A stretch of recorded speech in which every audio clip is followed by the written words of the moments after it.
Kerajaan akan menggubal satu akta mengenai hubungan kaum bagi dijadikan panduan kepada rakyat untuk memelihara dan mengukuhkan hubungan kaum. Menteri Dalam Negeri Datuk Seri Syed Hamid Albar berkata pegawai-pegawai Kementerian Dalam Negeri dan Kementerian Perpaduan Kesenian dan Warisan KEDWA akan membincangkan soal pengubalan undang-undang itu setelah ianya dipersetujui oleh Kabinet.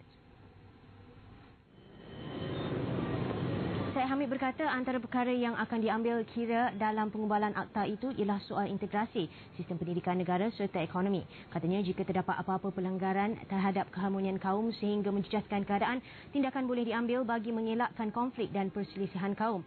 Dia berkata rujukan akan dibuat dengan beberapa negara luar seperti United Kingdom yang mempunyai undang-undang sedemikian. Cadangan mewujudkan Majlis Hubungan Antara Kaum bagi membincangkan pelbagai isu berkaitan soal agama, budaya dan sensitiviti kaum. Presiden MIC Datuk Seri Ehsami Velu mencadangkan kerajaan supaya mewujudkan majlis itu untuk mengembalikan perpaduan kaum pada landasan asalnya. Ehsami Velu berkata selepas pilihan raya umum yang lepas, perpaduan kaum terjejas berikutan pelbagai kenyataan berbau perkauman dikeluarkan oleh pihak-pihak yang tidak bertanggungjawab.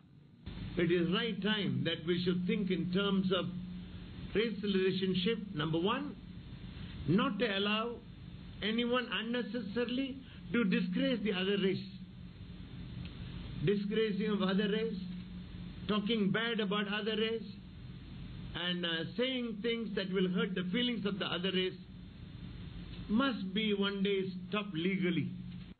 Beliau berkata demikian kepada pemberita selepas mempengerusikan mesyuarat Jawatankuasa Kerja Pusat MIC di Kuala Lumpur.